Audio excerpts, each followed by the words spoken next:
మేడిగడ్డపై విచారణ ముమ్మరం చేశారు అధికారులు. వర్షాకాలంలో చేయాల్సిన పనులపైన దృష్టి సారించింది జస్టిస్ ఘోష్ కమిషన్. జాతీయ డ్యామ్ సేఫ్టీ అథారిటీ కమిటీ సూచనల మేరకు ఈ చర్యలు సిద్ధమైంది.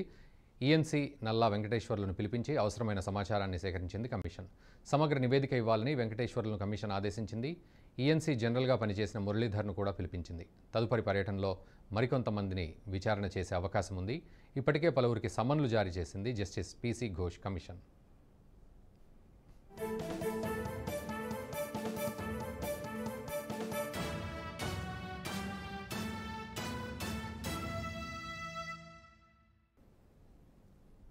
అయ్యర్ నేతృత్వంలోని నిపుణుల కమిటీ నుంచి మధ్యంతర నివేదిక తీసుకోనుంది justice PC Ghosh commission. L&T ప్రతినిధులతో చర్చించారు ఈఎన్సీలు, నీటిపారుదల అధికారులు. ఎన్డీఎస్ఏ కమిటీ సూచనలు, వాటి అమలుకు తీసుకోవాల్సిన చర్యలపై ఆరా తీశారు. రాష్ట్ర ప్రభుత్వ ఆదేశాల మేరకు నీటిపారుదల శాఖ తదుపరి చర్యలు తీసుకోనుంది జస్టిస్ పీసీ ఘోష్ కమిషన్.